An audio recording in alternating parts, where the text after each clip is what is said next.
As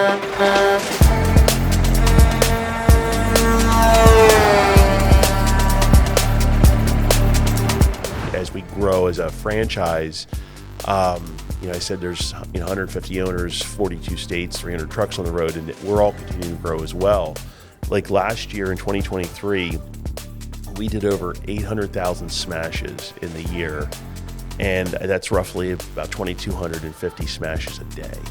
So we continue to grow, and that number on a daily basis continues to go and get bigger every day. And I love seeing customers not only become customers, but become advocates for what we do and how we do it. And I love hearing customers say to us, this is one of the best services I never knew I needed.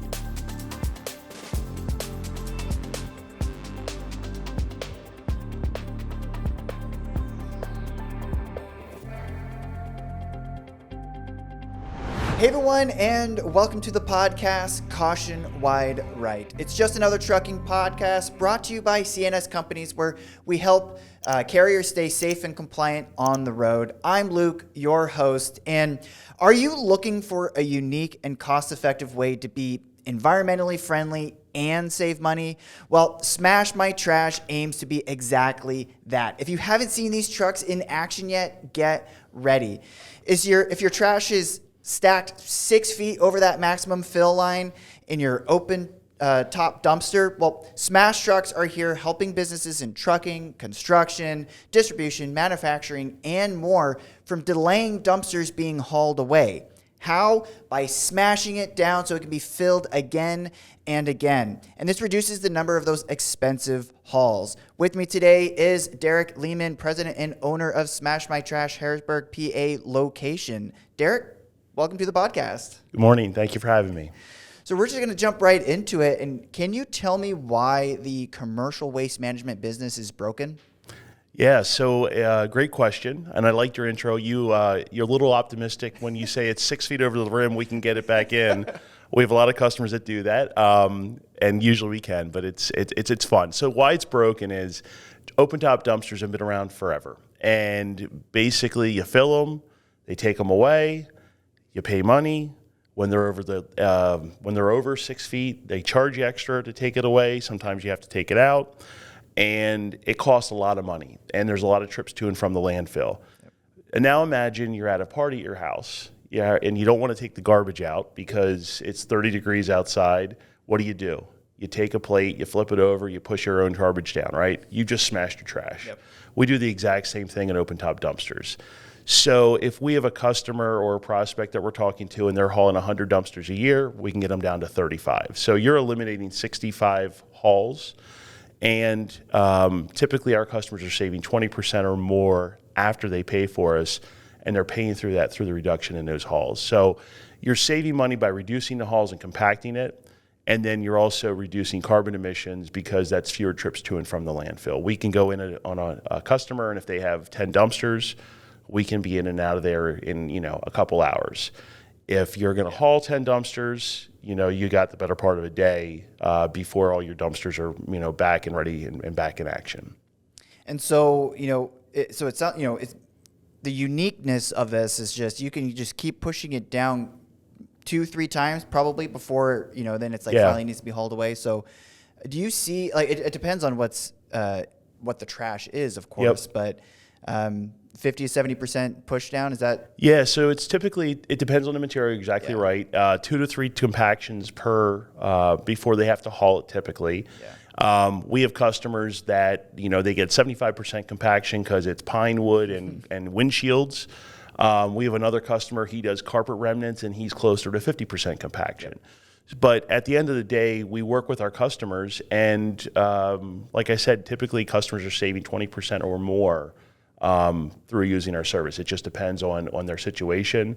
And, part of what we do with our customers is not just smashing their trash. We work with them to understand how they're using their dumpsters, their open tops, their flip tops. And we work with customers to migrate to solutions that's going to maximize savings holistically across their waste stream. And I want to break down some of that a little bit later and talk more about, saving emissions and what that looks like. But right now, I mean, these trucks are pretty cool looking. So tell me, what is a Smash truck? Yeah, so a Smash truck is basically a mobile compaction unit that is stuck on the back of a chassis. So we have a Kenworth and an International chassis, 2 different trucks in our fleet, and it's a Smash unit that comes from Germany. And somebody, the founder, Justin Haskin, had a brother down in Texas, and he was working at a warehouse talking about all the wasted trips to and from the landfills and all the money he was spending. And he's like, they said, hey, we have this idea. We're going to take this Smash unit and put it on this chassis. And that's how Smash My Trash was born. And basically, it's a 3-ton roller. It's got a motor inside the drum. It's got some teeth on it, so it can go clockwise, counterclockwise. It rips, it shreds. It doesn't slice, it doesn't dice. But what it does do is it compacts everything down. And it's zero down pressure. It's literally the weight of the roller. So a lot of hydraulics. But it's a pretty basic concept, and then we use that machine to compact everything down inside the dumpster. The one thing that's really interesting about it is it's actually, for years, this has been something that construction companies and anybody who has an open top on their property, they may use a forklift, they may use a pettibone or a backhoe or things like that. And it works, but it beats the hell out of those dumpsters. It beats them up really bad because that's all down pressure, and those machines are not designed to do that. So you beat up your machine, could cost costly repairs, and then at the same time you're beating up the dumpster. Where our process is, we go in, we literally do not touch the dumpster. We have a gap on either side of it. It goes in there, and it literally, I say gently, but it rolls the trash.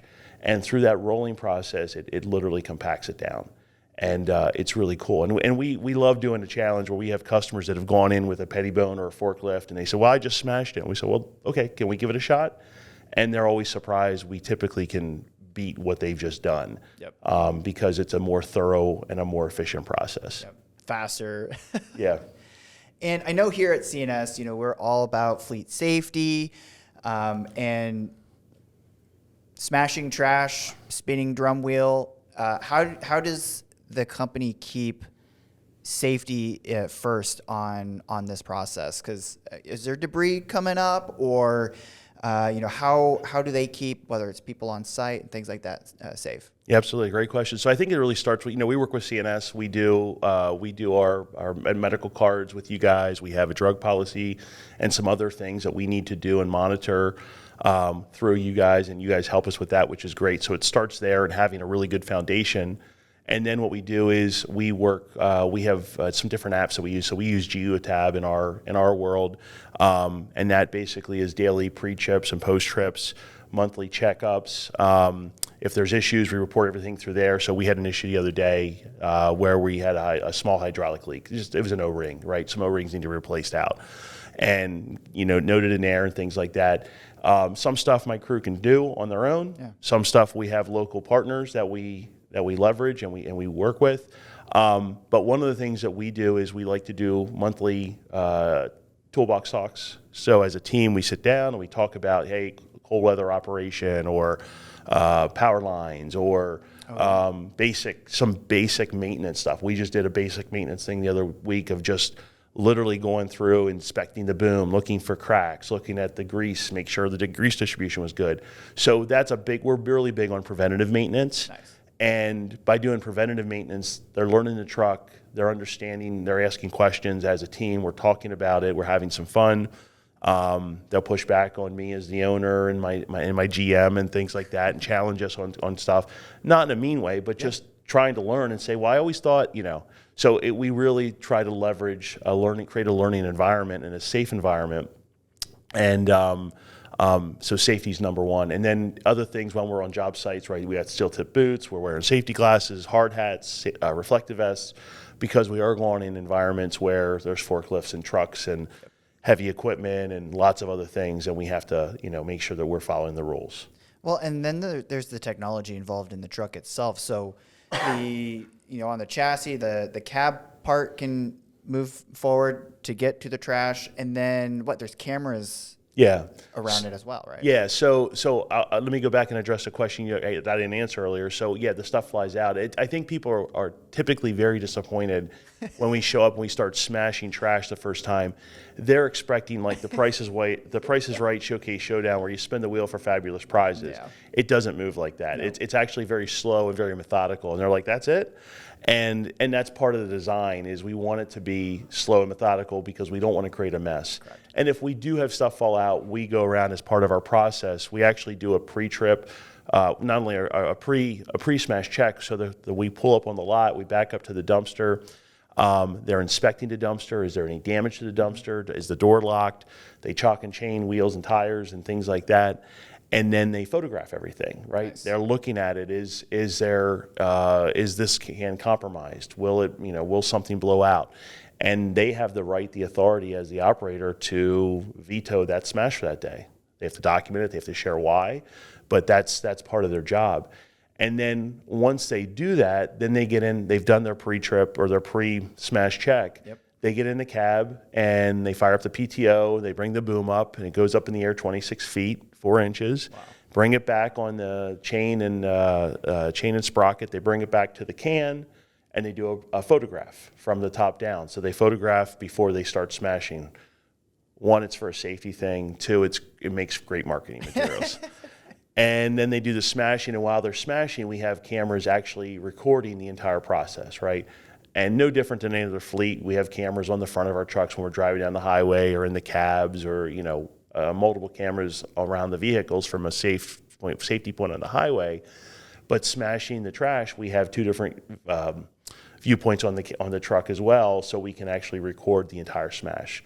So we can see things and the drivers, observing and completing the smash. And when they're done, they take an after picture. Once again, because we love the before, we love the after, great marketing materials. Yep.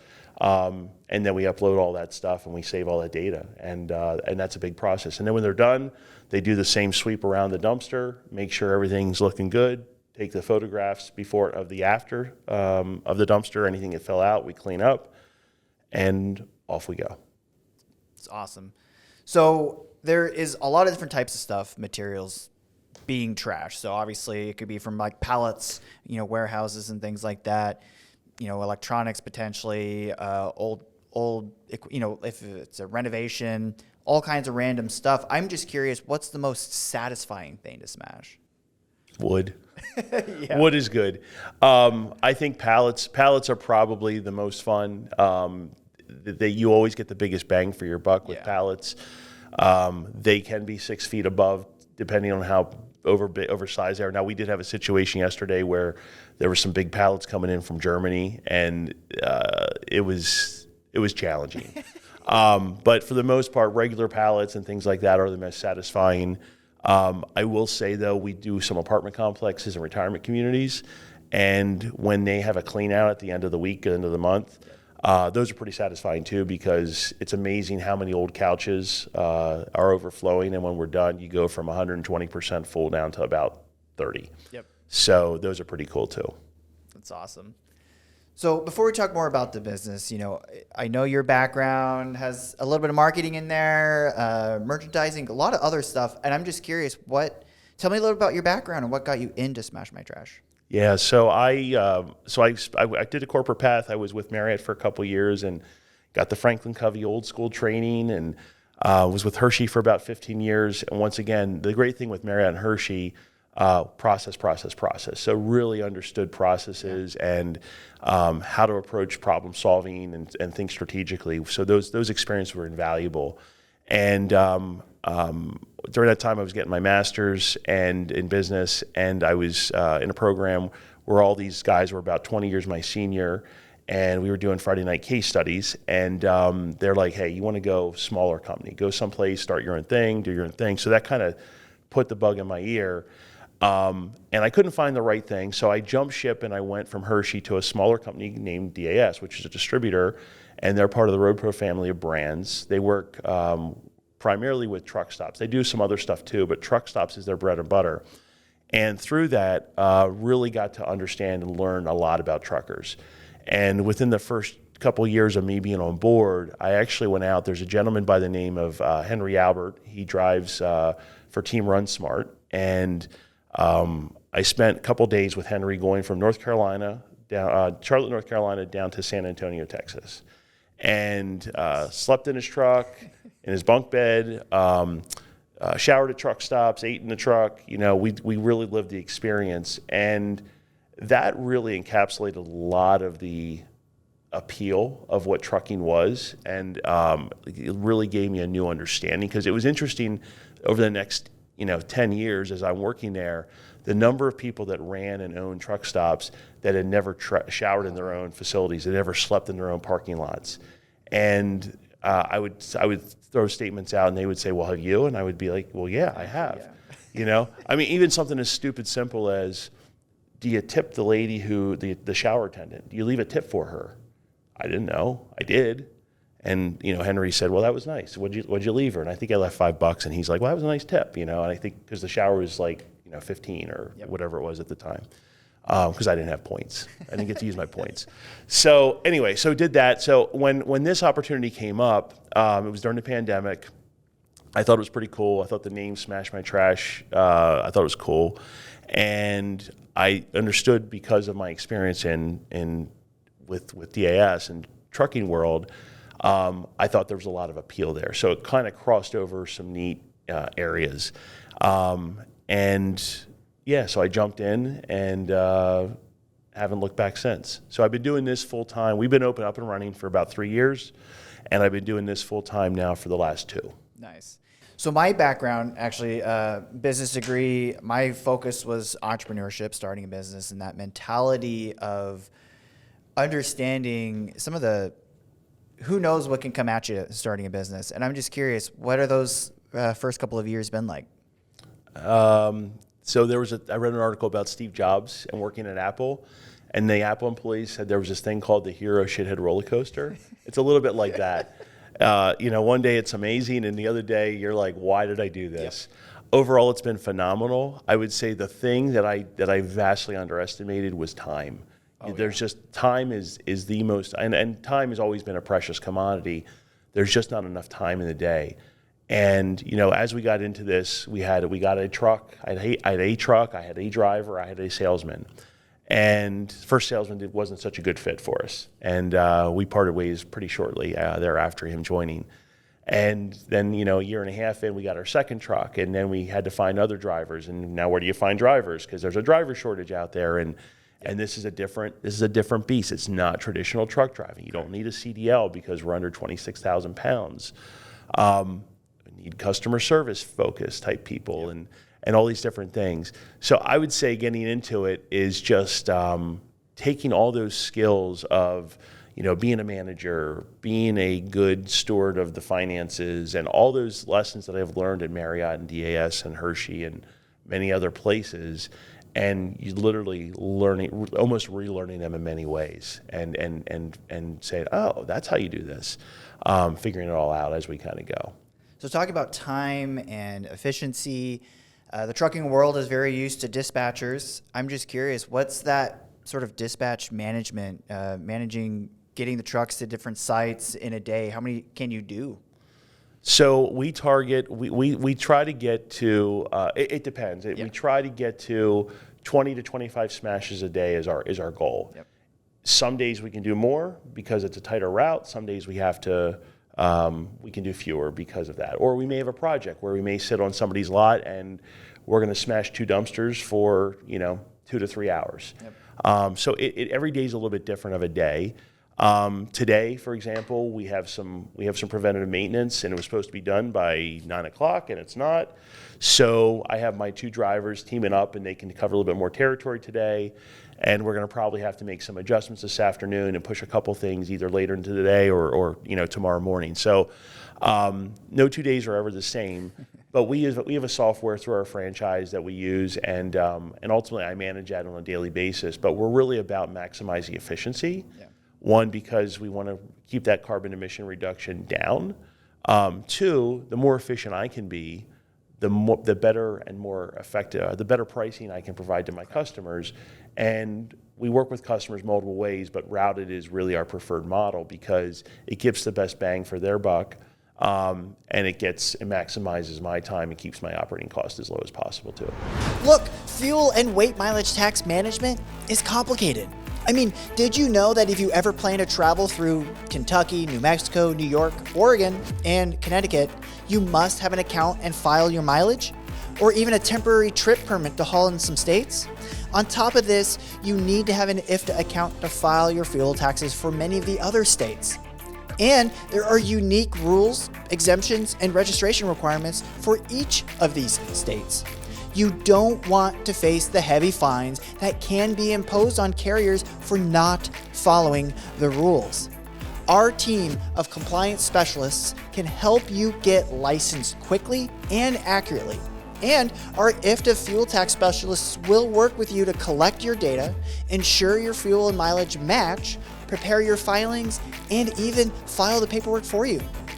We promise to compile and file completed IFTA tax returns on time, compile and file mileage tax returns for the Kentucky, New Mexico, New York, Oregon, and Connecticut, create detailed miles per gallon reports by truck, division, and fleet, have paper driver trip reports or paperless GPS data management, give you 24/7 access to our online portal to see past IFTA filings, give you online backup for fuel receipts and trip permits, help you with fuel tax training and tax reduction strategies, and more.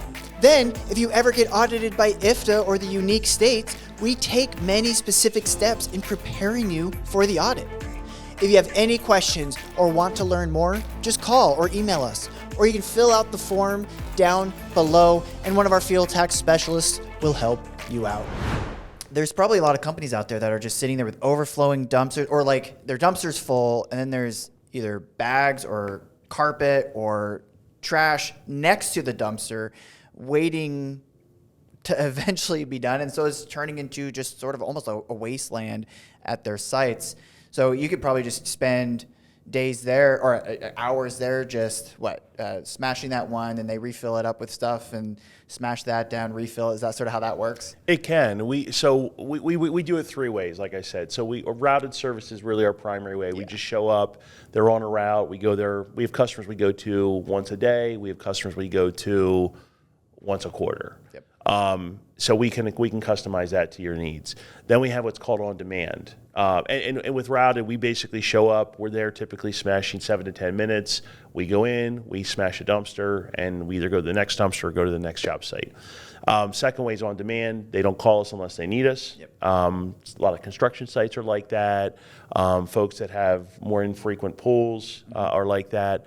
Those tend to be there a little longer because they're the ones that are typically 120% full, and they only call you when they really, really, really need you. So, and you're trying to dig that whole dumpster from the top down. So that can be a little bit more challenging. And then the third way is project smash is kind of like what you described, where they may have a lot of stuff, a lot of material, and we'll literally go and we'll park and we'll sit there and we'll smash it. We'll build a layer. They add more stuff. We smash some more. So some customers do that. That's the most expensive option, but in a couple hours you can clean up a big yard, or you can do a product destruction, where you need a certificate of destruction, which we can provide, and they can go through a lot of material in a very, very quick manner. Yep. What most customers tell us is the first thing when we meet them when they're not a customer is didn't know you existed. Yeah. The second thing they tell us is there's no way in hell you're going to do what you say you're going to do. The third thing they say once they become a customer is usually 2 to 3, let's call it a month into the process. This is one of the best value add services I didn't know I needed. And the reason is because over time they stop having to have these junk drawers or these junk corners of their property or their facility, and they're now just putting the stuff in the dumpster and they're able to stay on top of it. So we're able to actually work with them, and then they get cleaner facilities. And then we work with customers where sometimes they get more dumpsters as a result of using us. Sometimes they need less. Sometimes they upgrade in size from a 20-yarder to a 30, or from a 30 to a 40. So the customer really values that because what it does is it lets them focus on revenue-generating activities rather than touching the trash multiple times. Yep.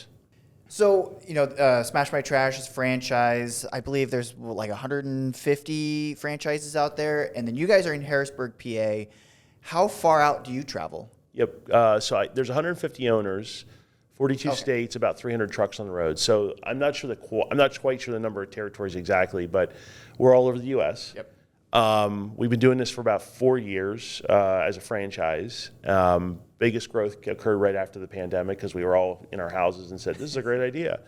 Our territory, we just recently expanded after the first of the year, so we now go from Mechanicsburg over in Cumberland County, Northern York County, like down in Lewisberry area, and then we service Dauphin, Lebanon, and northern portion of like Lancaster County, like just north of Route 30 in that area and stuff like that. Very cool. Yeah. And you mentioned there are a couple of different ways of the industry and the that you work with, construction. So I was thinking, is it relatively cyclical in nature? But then I'm also thinking, there can be, if there's natural disasters and other things like that, then there's, restoration, or, if there's like say a flood in the area, then there's a lot of that kind of recovery aspect to it as well. People pulling stuff out and needing stuff being smushed down. Have you had to deal with that around here at all? Not with the industries we serve. Those are absolutely industries we do serve. Just as we've been getting started, we don't have a strong presence with that yet. Yeah. We would love that presence. So if anybody out there would love to talk to us, we'd love to talk to you. But yeah, that's something. And in the cyclical nature, we work with different companies where they may do roofing, and their volume's super high in the spring and the summer, and not so much in the winter. And we adjust to meet that need. The cool thing about the mobile compaction aspect of what we do is we can go anywhere to any job site. So, you're not limited to, and stationary compactors have a place in what they do, and a lot of customers have them. A lot of food manufacturing and things like that have these stationary compactors.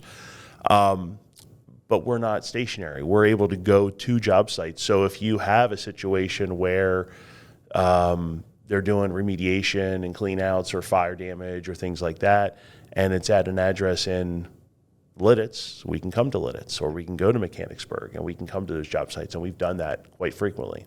So that's one of the cool aspects of the mobile compaction. The other cool aspect of the mobile compaction is when that stationary compactor goes down, we help a lot of customers out that way too, because they need an open top dumpster and they still have garbage. Yep. And we come in there and we service them while their stationary compactor is broken. Nice. So we touched a little bit at the beginning that mobile trash compaction can help with the green distribution, green trucking, and reducing CO2 emissions. I believe I just looked at the website 2023 across the whole company with Smash My Trash. I see that 430,000 unnecessary hauls were eliminated, and basically 76 million pounds of CO2 reduced from this process. And I'm just curious, how does it reduce that cost? How does it reduce that environmental impact? So basically what we're doing, so if you go back to the number I said earlier, if you're doing 100 hauls, and that's before Smash My Trash, and now all of a sudden you're able to reduce that number down to 35, first you're going to save money by doing that. Yep. The second thing is, if you're driving 20 miles each way to a landfill, that's a 40-mile round trip per dumpster. So take those 40 miles and multiply it times those 65 hauls that you've eliminated. That's how you start to see the savings, yep. Right? My truck, if I'm going out and let's just say I'm hitting 20 dumpsters a day, I'm typically driving about 100 miles round trip on a typical day, sometimes less, sometimes more. I can hit 20 dumpsters within 100 miles. If a hauler is hitting those same 20 dumpsters, just understand the multiplying factor because of the trips to and from each can to and from the landfill. So 40 miles per dumpster times 20 dumpsters, that's a lot of miles that you're driving, right? So it's almost like an 8-to-1 ratio of what they're spending on mileage in a day versus what I would do. So there's a big difference. Well, and then there's the landfills themselves. I mean, thinking about that trash that hasn't been compacted yet, you're filling up that landfill just that much more quicker. Where if you're smushing the trash down and it's much more compacted, by the time it gets there, that space is being reduced. The longevity of those locations is improved over time too. Absolutely. Plus, when you go to landfill, just the waiting time to get access, whether it's a transfer station, an incinerator, a landfill, you don't just pull up and they say, "Oh, go ahead back in, you're good to go." You typically are going to wait some time too, right? Could be a half hour, could be more.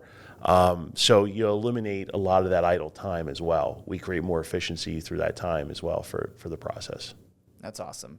Now I am curious. So part of CNS, we have CNS insurance. We help carriers get quotes for their insurance and different coverages out there. And I'm just curious, with a vehicle with a big spike drum on the back, is there any kind of like special insurance coverage that you have to think about, that you have to get covered? So no. So we literally have just an industrial type of insurance policy.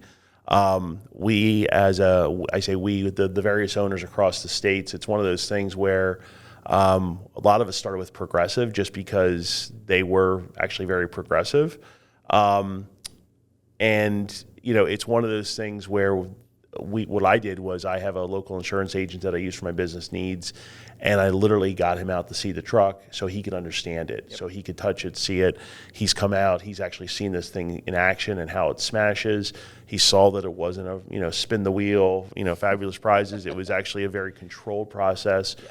And that was actually really an important part of the process so he became our advocate as we were trying to find a solution to go in there and get us a competitive rate with a competitive carrier. Well, then it helps too with the safety pieces involved. You mentioned Geotab with the ELD or the helping with the preventative maintenance and pre-trip type of stuff. You've got the cameras on there. You've got processes in place and keeping the sites safe. So all of that kind of stuff sort of helps build up that safety story that you're trying to tell to insurance. So it just makes sense. So that's awesome. I am curious. So we touched on driving. Driver shortage in the trucking industry. Always an interesting topic, especially safe drivers. And I'm just curious. What's the hiring, a training? It's a non-CDL transport. What kind of people do you look for? Because you're training them not only to drive the vehicle for the routes, but then of course the operating, the smashing of it. What do you look for? How do you look for people? Yeah, so we look for character, we look for drive and determination, we look for competence. So we're not hiring just traditional drivers because we don't just drive. You're actually also having to smash trash, which means every time so if you're doing 20 dumpsters a day, you're going to be climbing up and down the stairs of the truck or the ladder and out of the smash cab approximately 4 times per stop. Yep. So that's 80 trips up and down these little ladders, and you need to be able to maneuver that, right? So that's part of the thing. And I'm the backup to the backup driver, and I can tell you I don't drive that often, but when I do and I come home at the end of the day, I'm tired. It's a tiring day, but it's a fun day. So what we do is we look at that character and the determination, and we literally just hired somebody about a year and a half ago. I was looking for my second driver for my truck, and I was having a heck of a time finding that right fit. Right. I mean, the challenge now, people calling you back, people showing up for interviews. So we did a visit to our local Spooky Nook complex. They had a job fair. And I met this young lady who her background was in healthcare, and she was a home health aide, and she was looking to make a change. She actually was between jobs, and she was looking to make a change. And she stopped, and we talked for a while, and we ended up, it was a good fit. She was interested in learning more. And I'm not looking for expert mechanics. I'm just looking for people that can be safe drivers, that have good customer service skills, good communication, because that's critical, and are willing to learn some basics about just some basic things and some basic field we'll call them bush fixes, right, that you may or may not have to do to kind of get through the day. And we ended up hiring her. And, her process was literally day one was in the truck, and we had two new folks that were starting that day. So my GM went with one of the drivers, I went with her. And the first day was she just rode past, she rode shotgun, and all we focused on day one was the smash machine. And day two was a smash machine. And we really focused on learning how to smash and get that down. And then once we got that process down, then we focused and moved it over to the truck and learning about the air brakes and learning about, just what the different instruments were and where the def goes and versus the diesel and, all those little basic things, right? How to do a basic pre-trip inspection. What does that look like? And walking through all the steps of that process. So we really, we may do a little overkill as far as the onboarding and the training up front. But I'm a big believer of the fact that if you do that, it's going to pay dividends down the line. Totally. And part of what we did too was we gave her and any new hire, we give them a couple days up front where they spend some time in the vehicles, and then we give them a day or two at home where they can just do self-study online, looking at the manuals, looking at the videos. Now they've seen it, they've touched it, they have a better reference to be able to go in there and really kind of learn it and understand it. And then they come back out with us and they do more of that. And then once they're up and running, then they go out on their own. And, and that first day is a little nervous for me and for them. I'm sure. They're almost $300,000 machines, but, they get out there and they do it. And I'll never forget, her name's Jocelyn, and Jocelyn was out driving truck, and she called me, I think it was maybe, I don't know, a month into her doing it solo. And one of our customers, we had two dumpsters, came out to her one day. And first of all, the fact that she's a female driver, right? I think it's just, whatever, it's like somewhere between 5 and 10% of our female drivers. I don't know the exact stat, but so that's a unique thing. But a female driver that smashes trash is even weirder. And anyway, somebody came out to her and said to her, "Hey, I didn't know how you were going to do a couple weeks ago, just how you backed up to these dumpsters, but you just did that like a pro." Yeah. And she called me and she's like, "That made my day." She's like, "That was awesome," right? And then a couple months later, she was at a job site, and there's a chain and a sprocket, and that's how we pull the sled back. And there's a pin, which it's a weak point in the design, but we have spares, and it broke. And she called me, and I was an hour and a half away, and I said, "Well, let's get on FaceTime, and we're going to walk you through how to do it." And she did it, and she fixed it, and she got it up and running, and that's the empowerment. That's her transitioning from, she's not a home health aide anymore. Now she's an operator. She's a driver. The other thing we did that I did specifically with her was we have a female driver in Cleveland. Her name's Gracie. Before my gal Jocelyn started, I talked to the owner out in Cleveland, and I said, "Hey, could I connect the two of them? I'd like to create this mentee-mentor relationship." So we've done that, and they've become great friends and great resources for each other. So I think that's really an important thing too, is creating that collaboration and that framework. So you create a safe space for them to learn. You create a space where I let them challenge me if there's something they don't understand, or they're like, "Hey, have you ever thought about doing it this way?" And then giving them the resources and tools beyond just having to work through, me, the owner, whether it's a fellow teammate or, an extension of our team, with a mentor out in, Cleveland, Ohio. Yep, that's incredible. Now, I know we touched a little bit of this at the beginning, sort of addressed a waste audit. And I'm curious, like if I'm a construction company, maybe I have a dumpster on site, maybe a couple of different dumpsters on sites at different locations. Maybe I'm a warehouse, whatever, have 10 open dumpsters there on site. I'm just curious, what does a waste audit look like, and how can that help my business? Yeah, that's a great question. So one of the things we do is when we work with customers, we love to give them free demos, right? The free demo is great for a couple reasons. One, they don't know what we are. They never seen it. They think they may know once they see the truck, but they don't know. So it gets them a chance to see the process. Two, it gives me an opportunity to see how the material compacts, right? Yeah. Do they think that, because what they'll tell you one thing, and that may or may not be accurate, because honestly, they don't focus on the garbage. They have 1,000 other priorities, and trash, believe it or not, is not number one. It's not even in the top 10. Oh, yeah. So what we do with waste audits, we offer this up to every customer. We do the demo, we go in, and then part of the process is we'll actually offer up to look at invoices.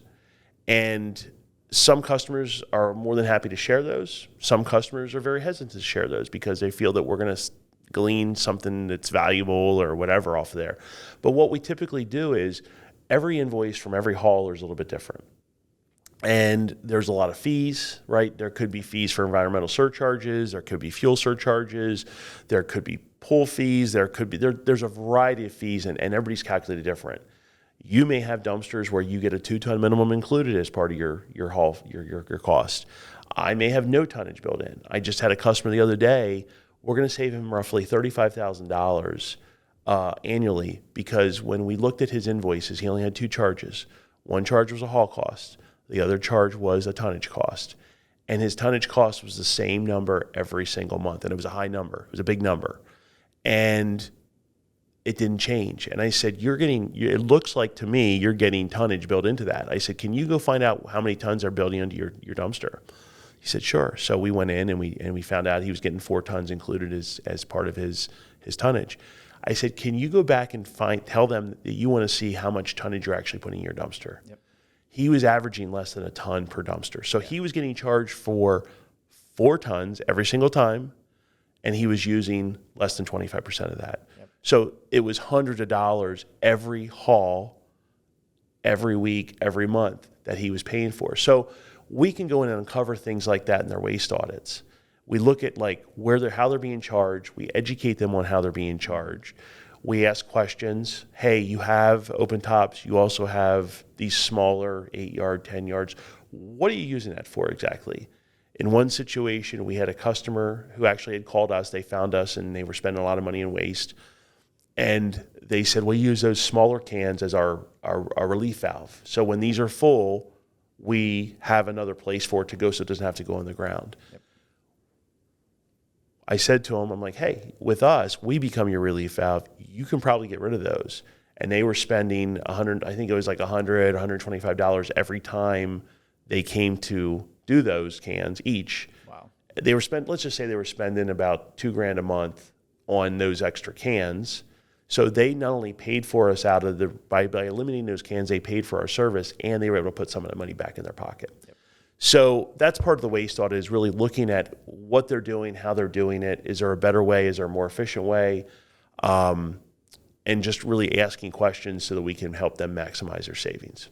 That's awesome. That's awesome. And I'm curious, it's a few years in now, you got 2 trucks out there. Do you plan on expanding that? Yes. Yeah.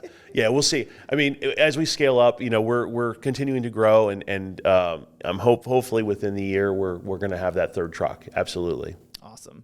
And you said the trucks come from Germany, or at least the chassis part, right? The chassis. Well, the chassis. The Smash unit comes from Germany. The chassis currently they're using Kenworth and International. So that's fun. Yeah, that's fun. And then they get rigged in Indiana somewhere. I would just say, I think as we've done this journey, as I've gotten through this journey, I appreciate folks like CNS, and we work with like Lancaster County Career. They helped us with a program where with Jocelyn and one of my other drivers, and whether it's your insurance, your banker, or whoever it is, it's really amazing to leverage great partnerships. And, that's really been a huge part of our success, is getting in there and leveraging those partnerships and those relationships, and then building out this network. And we're continuing to build the network out. But just I would just say the camaraderie, the positivity, it's really, we're lucky here in the Lancaster area with the community that we have and how supportive everybody is of us as a whole. I think one of the things which was interesting is as we grow as a franchise, I said there's 150 owners, 42 states, 300 trucks on the road, and we're all continuing to grow as well. Like last year in 2023, we did over 800,000 smashes in the year. Wow. and that's roughly about 2,250 smashes a day. So we continue to grow, and that number on a daily basis continues to go and get bigger every day. And I love seeing customers not only become customers, but become advocates for what we do and how we do it. And I love hearing customers say to us, this is one of the best services I never knew I needed. And seeing the results through the yards, through the savings, through the reduction in the emissions, just making their life a little bit easier on a category of garbage, right? And forging those relationships. So thank you very much for having me. I appreciate it. Of course. And so around here, if we don't see the trucks around, are you around involved in different associations? Yeah, so we're continuing to evolve that a little bit, right? So currently I'm a member of the Elizabethtown Chamber of Commerce. I live in Elizabethtown. I'm active with ABC. So that's a great community of folks in the construction world, and continuing to evolve and evaluate other agencies and groups that we touch. And speaking of which, Truck Driving Championships coming up June 7th and 8th, just a month away. Safety focused, fun, trying to get as close as you can to basically hitting a pole, right? You want to stay away from it. They're trying to measure how close you can get to it before hitting it. If you want to test that out or just have fun doing it, we're going to be live streaming the event live, so you can also watch that, our YouTube channel or the PMTA's Facebook page, but you can go check that out. We'll have a link down in the description. You can unlock savings with mobile waste compaction. You can call Smash My Trash Harrisburg East at 717-884-8188 and start saving today. You can also unlock savings and improve fleet safety and compliance by working with CNS. If you want to learn more about that, we got a link down in the bio below. Derek, thank you again for coming on. Fascinating story. Way more involved in the company than just smashing trash, which I just love seeing and love hearing. So thank you for coming on. Thanks for having me. And as always, stay safe out there.